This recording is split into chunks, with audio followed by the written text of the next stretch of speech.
We good, Michelle? Good. Well, good evening, everybody. Welcome to the regular city council meeting in the city of Richmond for April 2023. I'd like to call the meeting to order.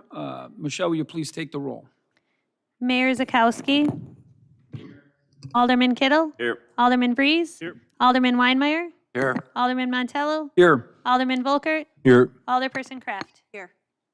Before we have the Pledge of Allegiance, we had some really horrific news out of the Cameron-Chautauqua area on Saturday. And I'm going to ask our police chief, Craig Yalick, to share some thoughts. Thanks, Mike. I didn't really prepare anything for tonight, but I appreciate the opportunity. It's kind of ironic that today I got an email that today is the day that they begin the process for putting all of the fallen officers from last year on the memorial out in DC. There was 556 names that are going to be added to that wall in May. Unfortunately, next year, 2 locals from Western Wisconsin, Chautauqua officer Emily Bradenbeck and Cameron PD Hunter Shield will be added as well. This is obviously a difficult time in law enforcement. This affects us all. I knew both these guys, not very well, but crossed paths through trainings and meetings and different areas, and you know, we're pretty close-knit in Western Wisconsin, so appreciate you keeping them in your thoughts. We'll do our best to honor them over the next week or so, and it's not a lot of details coming out right now, but I appreciate the opportunity. Thank you, Chief. I just want to add to that we appreciate what the people in blue do for us every day and how you literally put your lives on the line in just doing your job. And yeah, thoughts, prayers for the families go out, and just recognition of what we're asking you to do. And so just ask everybody. We're kind of a small family, not just in Richmond, as you said, Western Wisconsin. So I appreciate that. And I guess just something we need to be aware of, the risk that exists in our communities. So thank you. At this time, let's all stand and we'll say the Pledge of Allegiance. I pledge allegiance to the flag of the United States of America and to the republic for which it stands, one nation, under God, indivisible, with liberty.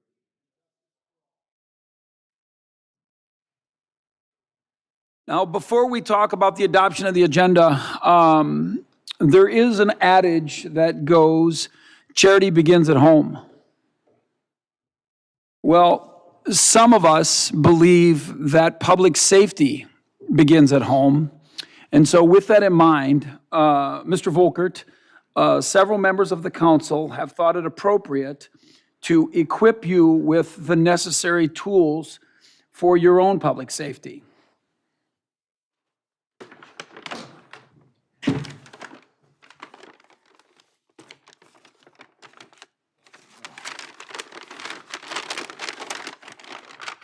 we have to show this? You need to put it on.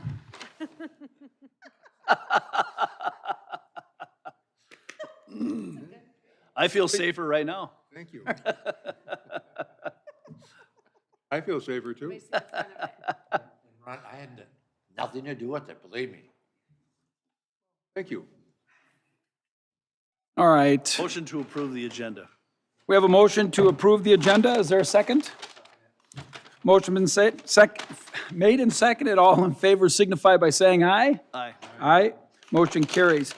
The adoption of the agenda, before I ask for a motion for that, I just want to, I guess, call out.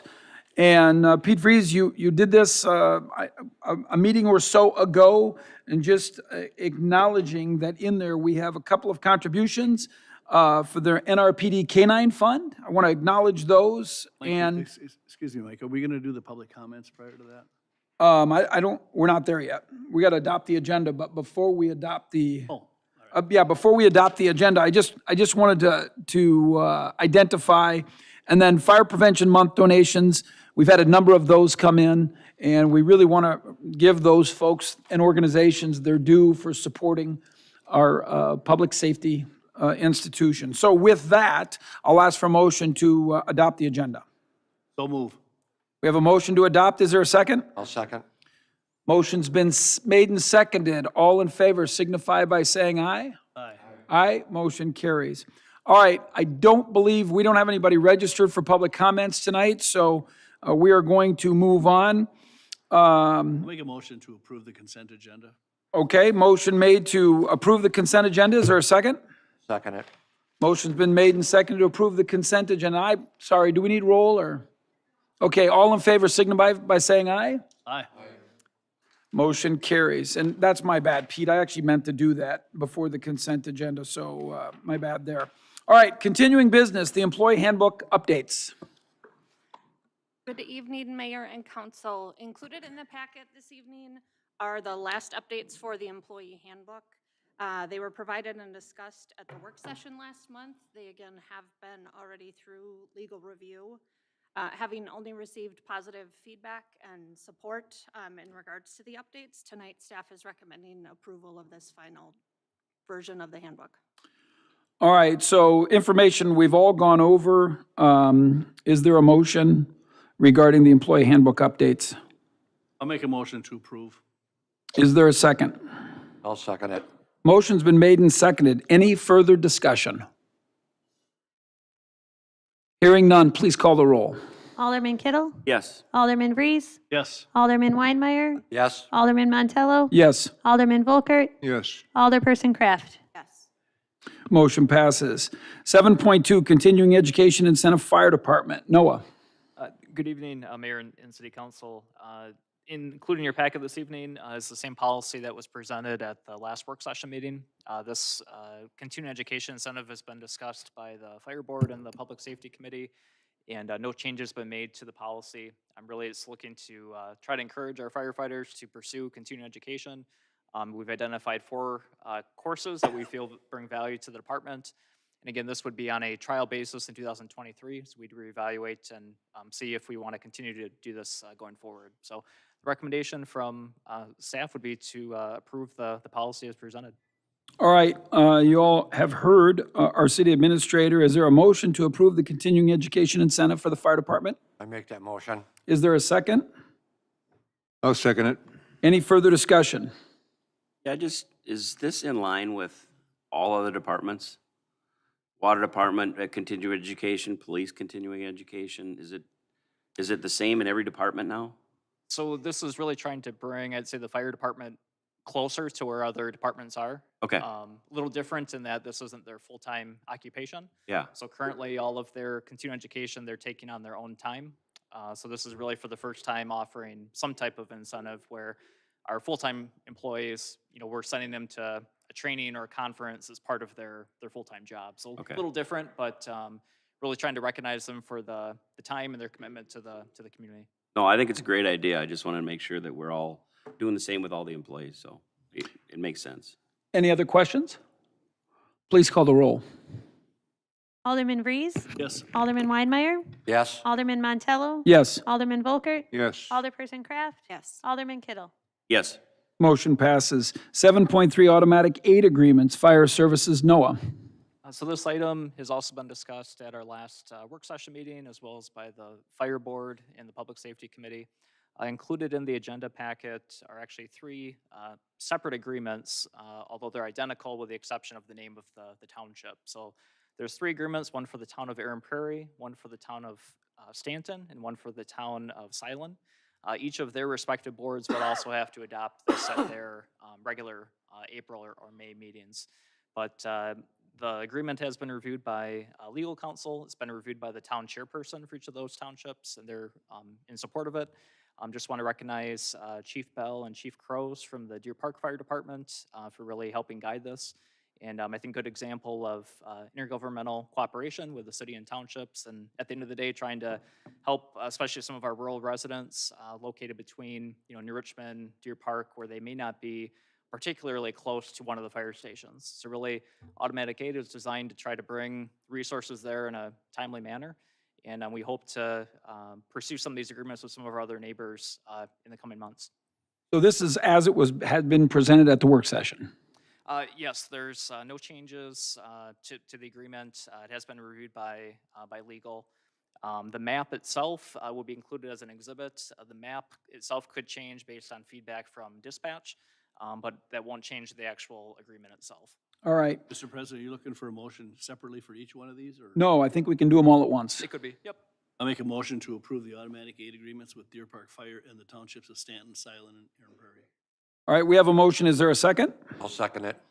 Motion's been made and seconded. Any further discussion? Please take the roll.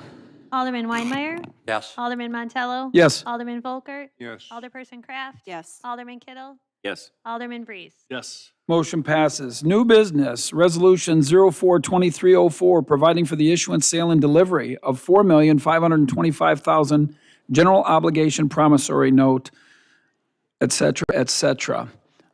Sean, you made the long drive out here. I'm going to turn it over to Rayanne, and I think she's going to turn it over to you, and on we go. How we go, yep.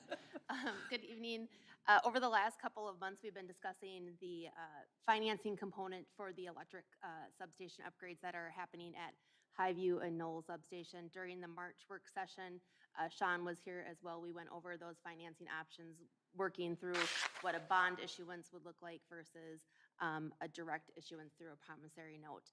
At that work session, council did direct staff as well as Ellers to proceed with the issuance of a promissory note with a local bank, Bremer Bank. And so in your packet this evening is the resolution to secure that financing. Following the issuance of this note, if this is approved, the city's general outstanding debt would be just over or just under $20 million at $19,881,865. This is 32% of our limit and also is in alignment with what our goal and objective is in our debt policy. Again, if we move forward and this is approved tonight, we would anticipate a closing date to be May 1st. All of the componentries of the note that we discussed at March's work session remains unchanged, and Sean will go over that, but essentially this is an issuance for a 10-year note that has a balloon payment in year 10, and then we have an extension of that note for up to another 10 years at a fixed rate of 4% over the life of the note. So with that, Sean, if I missed anything or if there's additional components that you want to highlight, in front of you too is the sale day report for additional detail. So the loan is for 10 years. There wouldn't be a balloon payment at the 10-year mark. Yes, there. Yep. So So it's a 20-year loan. it's a 10-year note that Okay. is over an amortization of 20 years. So there will be a Oh, I balloon see. payment, and then we have to refinance it for Okay. another 10 years. Yep. Yep. Thanks. Yeah, the only thing I'd add to what Rayanne said, and maybe for the council, if you have the sale day report, the last page of that, the exhibit, to Craig's question, the approved note tonight, should the council approve it, will have 9 payments of principal and interest total of about $333,000 a year. And you'll be using electric rate and charges revenues to make those payments. Then in the 10th year, there is that balloon payment for a little over $3 million, principal and interest for the last year in 2033.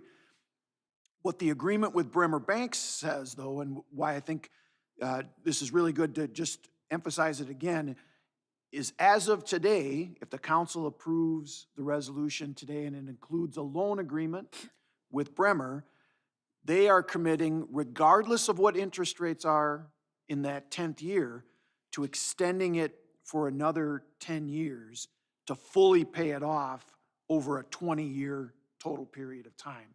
So you as a council will be locking into a 4% rate for the first 10 years and the second 10 years as a ceiling. Now, if rates are better than that, the city can certainly go another direction down the road. But tonight, you will set that ceiling and know that you have the debt amortized over a 20-year period at a 4% interest rate. But other than that, Rayanne touched on all the other particulars. And I guess if there's any questions that the council has that maybe were left over from that last meeting, although I'd certainly be happy to answer those. If anybody has any questions for Sean or Rayanne, otherwise I would entertain a motion. Motion to approve resolution 042304, Series 2023 A General Obligation Promissory Note for $4,525,000. All right, we have a motion. Is there a second? Oh, Motion's been made and seconded. Any further discussion? Please call the roll. Alderman Montello? Yes. Alderman Volkert? Yes. Alderperson Kraft? Yes. Alderman Kittle? Yes. Alderman Breeze? Yes. Alderman Weinmeier? yes. Motion passes. 8.2, Resolution 04-2305, authorizing the redemption of a portion of the city's GO refunding bonds. And Rayanne, I'll turn it over to you again. So in 2022, you'll recall that by resolution, we moved to close Tax Increment District 8, which is on the north end of town early. Tax District 8 has been sharing increment with TID 5, which is on our south end of town, and TID 5 closed earlier last year as well. So with the closure of the Tax Increment District, we're working through all the final accounting.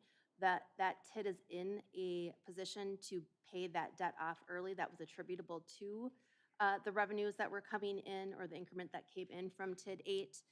And so the resolution that's in your packet tonight really just allows the notification to the bondholders that the intent is for us to make a prepayment on those bonds and then continue to move forward with that portion of it. Now, I will preface that by saying that there is a portion that is underneath the general levy that we will not be prepaying early for 2015. So it's just the portion that's attributable to Tax Increment District 8, which is $970,000 in principal. Quick question for you. You mentioned before, when we're talking about Resolution 04-2304, that with the issuance, the city's debt would be up to like $19,900,000. Does this then reduce it by a certain dollar amount? Correct. So this would then reduce it by $970,000. So it's going to be around $19 million, just the net effect of those two actions. Correct. All right. Anybody have any questions for Rayanne? Otherwise, I'll entertain a motion.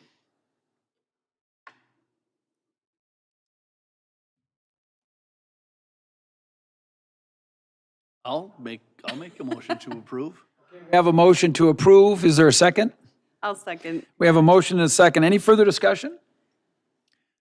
Please call the roll. Alderman Volkert? Yes. Alderperson Kraft? Yes. Alderman Kittle? Yes. Alderman Breeze? Yes. Alderman Weinmeier? Yes. Alderman Montello? Yes. Motion passes. 8.3, Resolution 04-2302, amending wastewater utility rates schedule. And I'm not sure, Rayanne, is this you?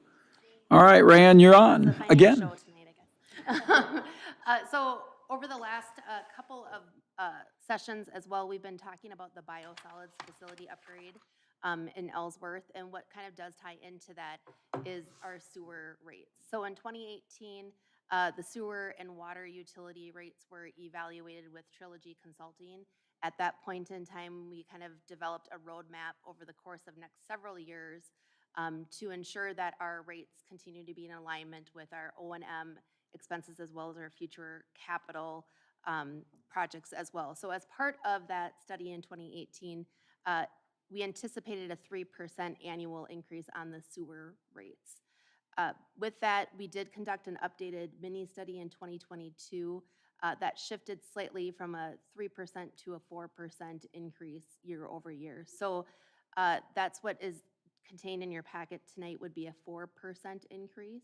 The Utility Commission had planned for and was adopted in the 2023 budget a 3% increase in revenues, or in rates, excuse me. So this evening, we are putting before you a resolution that would be a 4% increase. This did go to the Utility Commission at their April 5th meeting and was recommended to the City Council for adoption and approval. If approved tonight, the rates would be effective May 23rd of 2023, which would then be reflected on the July 8th statement, billing statement. The average impact to a residential homeowner for this increase would be about $1.18 per month. How much, Rayanne? $1.18 per month, approximately. All right, does anybody have any further questions for Rayanne? Otherwise, I'll entertain a motion for Resolution 04-2302. I'm going to make that motion to approve Resolution 04-2302, amending the wastewater utility rate schedule. Thank you. Is there a second? I'll second it. Motion's been made and seconded. Any further discussion? Please call the roll. Alderperson Kraft. Yes. Alderman Kittle. Yes. Alderman Breeze. Yes. Alderman Weinmeier. Yes. Alderman Montello. Yes. Alderman Volker. Yes. Motion passes. 8.4, 2022 financial report. Rayanne. Thank you. So in your packet is the full report for fourth quarter, as well as the slides that we'll go over. I'm gonna just kind of go at a pretty fast pace through these. So if there's any specific questions that the council has, please, insert your questions in there and we'll address those. This is kind of just a recap of the information that we brought forward as part of the budget amendments back in March as well. So from an overall revenue perspective, total revenues for 2022 were $7,919,359, slightly above what we had budgeted by about 6%. Things that attributed to that positive variance to budget were room tax collections, which exceeded budget by 39%. Building permits and inspection fees continued to remain strong at 135% of budget. And then miscellaneous revenues of $140,000 for the year were attributable to various equipment sales that were surplus equipment that was declared as surplus, and those sales, as well as some property sales that were brought in. From an expenditure standpoint, we had $7,946,355 in total expenditures. Some unfavorable variances to budget included legal expenses, snow removal, and auditing expenditures, but those were then offset by favorable spending variances in various departments across the board, including police department, airport, et cetera. And then also, we had 2 individuals that retired in 2022, and there were the medical reserve account payouts that attributed for $75,000 of the total expenditures as well.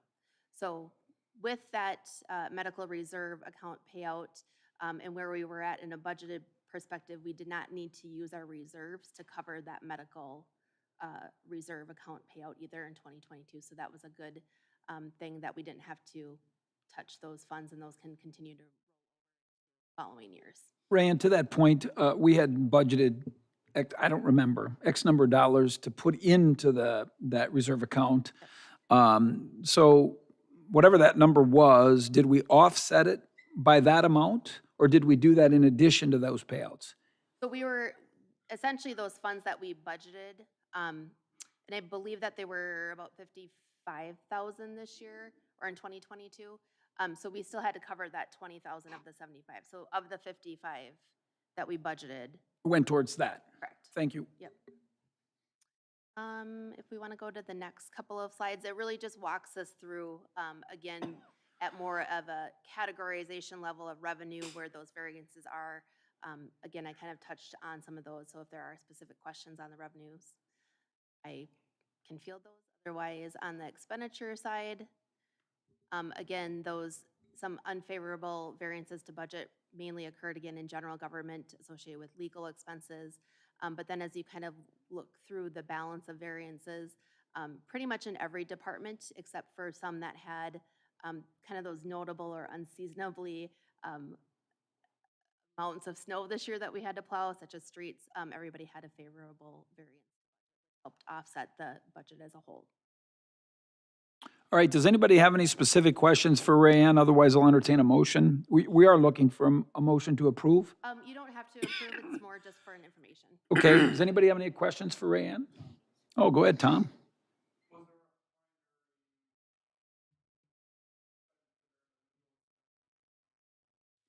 Tom, I'm going to restate your question just because you're not in front of a microphone. Tom Linfors with the Hudson Star Observer asking if there was a legal expense, asking about that relative to budget variance. Have I got it right?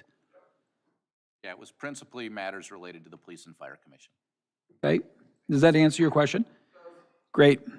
All right, any other questions?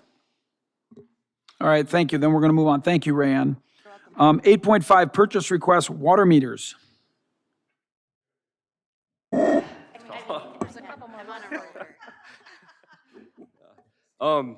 Typically, most years, the water department will buy meters in smaller quantities throughout the year.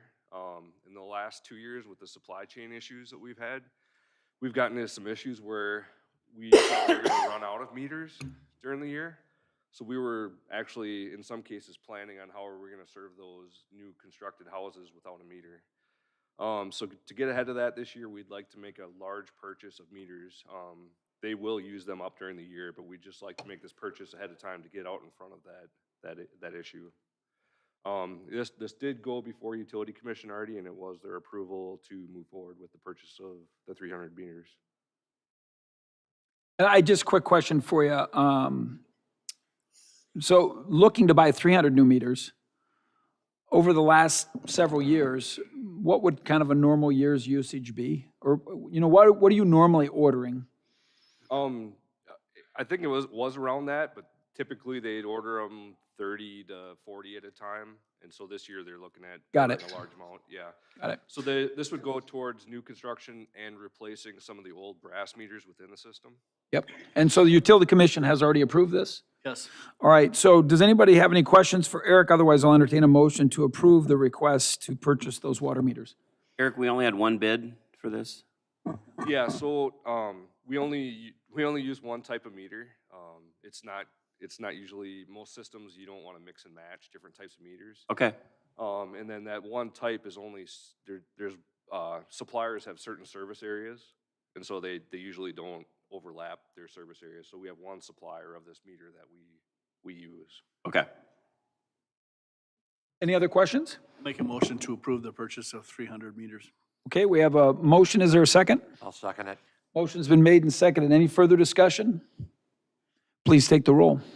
Alderman Kittle? Yes. Alderman Breeze? Yes. Alderman Weinmeier? Yes. Alderman Montello? Yes. Alderman Volkert? Yes. Alderperson Kraft? Motion passes. 8.6, Section 10, Ordinance Amendment. This is a honey of an ordinance, beekeeping.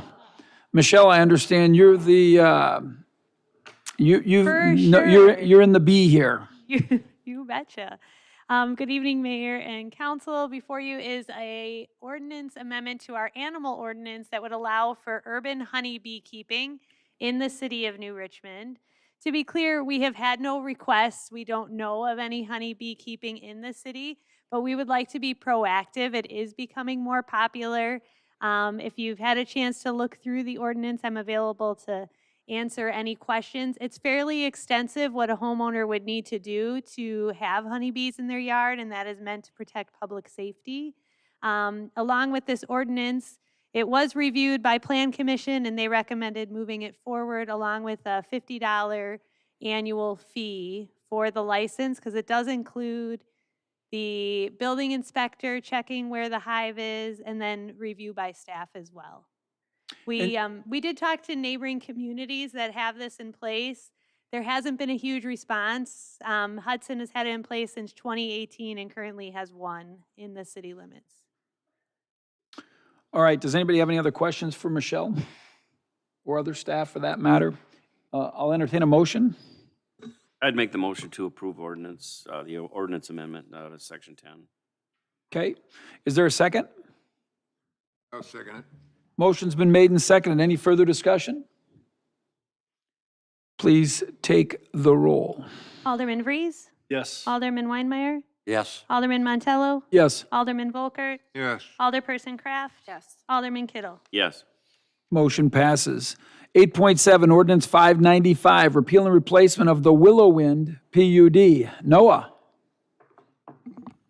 Actually, this would be another Plan Commission recommendation from last week. And actually, Oh, I'm sorry, I meant let Beth. Beth do I'm gonna this. take- I meant Beth, sorry. But if Noah wants to, I mean, it's, or Rayanne, she's doing such a great job. It's all good. So the next two items I will take, they went to the Plan Commission on Thursday. It was a different meeting on Thursday instead of Tuesday based on the election.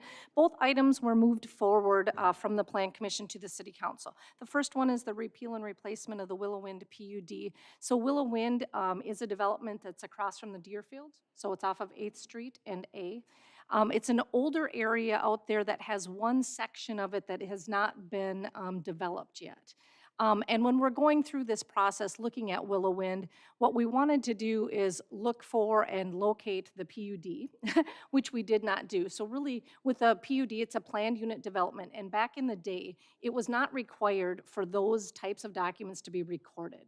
And what we found is nothing on that development. And so when people go to build in there, we need to make sure that we have setbacks and standards set in place so that will work. So we want to repeal the PUD that's there, and we're gonna replace it with just performance standards. And those standards are very simple. I have those in front of you on the screen. All right, does anybody have any other questions for Beth or further questions for Beth? Otherwise, I'll entertain a motion. I'd make the motion to replace and repeal Willowind PUD. All right, we have a motion. Is there a second? And a second. Any further discussion? Please take the roll. Alderman Weinmeier? Yes. Alderman Montello? Yes. Alderman Volkert? Yes. Alderperson Kraft? Yes. Alderman Kittle? Yes. Alderman Vries? Yes. Motion passes. Ordinance 596, amending NRMC 12136, Table 3, specific function and use and definitions. Wow. So this was also brought forward by city staff. So both of these items were not something brought forward by the public, but by city staff. As we review the zoning ordinance, as most of you know, it's a fluid document that we're looking at constantly. And when we see issues or concerns, we want to make sure that we address those. And the issue that we have before us is when we were looking at Table 3, specifically looking at the administrative permit section, it was a little bit confusing as to when an administrative permit is needed. So if you have a single-family home, a twin home, a duplex, those are just needed by building permit. So we have changed the chart to say that the things that are just needed for a building permit actually say BP for building permit. Other things that are allowed, like in the section for cultivation, it's allowed in zoning districts Z1 and sometimes Z7. We wanted to just allow that. They don't need to come forward to the city council to get any type of approval. And then the last thing that we had in there was that we wanted to make sure that the administrative permits were something that said administrative permit. For example, if someone's adding on to their parking lot, we want to make sure they come in. Did they do a stormwater for that? Have they done the correct, grading and those types of things? So that is approved administratively. We want to make sure that they get a permit. So really what we did is take a hard look at the use chart. We changed some of those to building permit, administrative permit, and just allowed. And then we also added one section for the EV, which is electronic vehicles. We added one section and a definition for that if you want to kind of plug in your vehicle. So those are the main changes for that use chart. All right, does anybody have any other questions for Beth? Otherwise, I'll entertain a motion to approve ordinance 596. I'll make that motion to approve ordinance 596. All right, we have a motion and a Second. second. Thank you. Any further discussion? All of these, Beth, all of these are subject to scrutiny by the staff or by the council. They can be appealed, they can be challenged. All these zoning those zoning areas, if they have. So I would say anything in the zoning ordinance, a person from the public can move forward with a text amendment. It doesn't mean that staff will allow it or will recommend it, but those would always go to the planning commission. So if there's something in this use chart that doesn't make sense in the future or that someone wants to change, there's always that opportunity to do it. It's super fluid, this document, but it does have to make sense to staff, the plan commission, and city council. It's just not something we would randomly change, but if there is a request, that's always possible. All I'm saying is if the people think that they have a point and they want to challenge it, there's that ability to do so. There is that ability to do that, correct. Any other questions? Please call the roll. Alderman Montello? Yes. Alderman Volkert? Yes. Alderperson Kraft? Yes. Alderman Kittle? Yes. Alderman Vries? Yes. Alderman Weinmeier? Yes. Motion passes. Ordinance, this is item 8.9, ordinance 597, Fire Department residency requirements, and I believe this is you, Noah. Yes, thank you, Mike. So in the state of Wisconsin, municipalities can impose residency requirements only for their first responders. And that's really to ensure that there's adequate response times, and especially for a fire department that doesn't have full-time, paid on-premise firefighters. And so the ordinance, including in the packet, would require firefighters to reside or be primarily employed within a 15-mile radius of city limits. So you may have firefighters who work in Richmond, but they might actually live in, the township. They might live in Baldwin, but they're available during the course of, 40 hours a week if there's a fire call, during those 8 to 5, when oftentimes a lot of our firefighters may work outside of New Richmond. So this would allow them to still be on the fire department. At the same time, if someone lives in Richmond, works outside of the community, but they're available to go to fire calls in the evenings, on weekends, we also want them to be able to be on the fire department. So the ordinance really just helps clarify, especially when it comes to hiring decisions.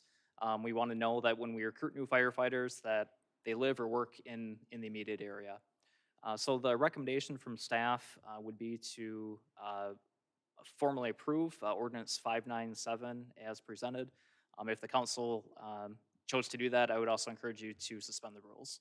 So just one question for you. Really, what this is doing is, I will say, memorializing the understanding that we've been under for a long time. Correct. I mean, most cases, if someone's applying to be on the fire department, they just moved to town or they live, here in our community.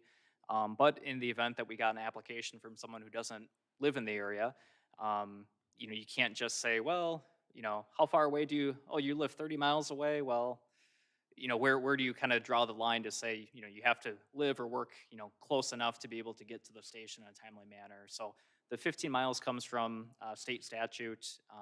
And again, it doesn't mean they have to live in city limits, but within 15 miles of the city boundaries. That's state statutes? Correct. A recommendation, or that's the state statute? So a municipality cannot be more restrictive than that. Okay. So we couldn't say our firefighters have to live within 5 5 miles or 10 Okay. miles. You could go broader, but again, someone lives in Eau Claire and works in Eau Claire. Yeah, it's a it probably time doesn't thing. I make get sense that. they're on the Richmond firefight. As long as that's a state statute or is directed by the state, then I'm good with that. Yeah, so that's where the 15-mile radius came from. Good. So. All right, any other questions for Noah? I'd make a motion to approve ordinance 597 and suspend the rules. All right, motion's been made. Is there a second? I'll second it. Motion's been made and seconded. Any further discussion? Please take the roll. Alderman Volkert, Yes. Alderperson Kraft, Yes. Alderman Kittle, Yes. Alderman Breeze, Yes. Alderman Weinmeier, Yes. Alderman Montello. Yes. So under communication and miscellaneous, Noah, do you have anything? No, I don't have any items. We will have 2 meetings here in the month of April. So we'll have our signed die meeting and then our regular work session. So. Yeah, and just to that end, I do want to congratulate Alderman Vries and Alderman Kittle on winning re-election and starting 3-year terms. So congratulations, gentlemen. And I guess you'll be sworn in next Tuesday is when we come back here, and that'll be at 6 o'clock. The swearing at comes later. You'll be sworn in next Tuesday, but I'm glad you asked. But in any event, the meeting's at 6 o'clock? Correct? Okay. Anybody else have anything, communications and miscellaneous? No, I'd just like to make one quick communication. 37 minutes, Jim, if you're still listening. So that's how meetings should go. All right. Well, thank you, everybody. Jim, I hope you're having a good time. Thank you, everybody. I'll entertain a motion to adjourn. Make a motion, we adjourn. I'll second. Motion's made and seconded. All in favor signify by saying aye. Good night, everyone.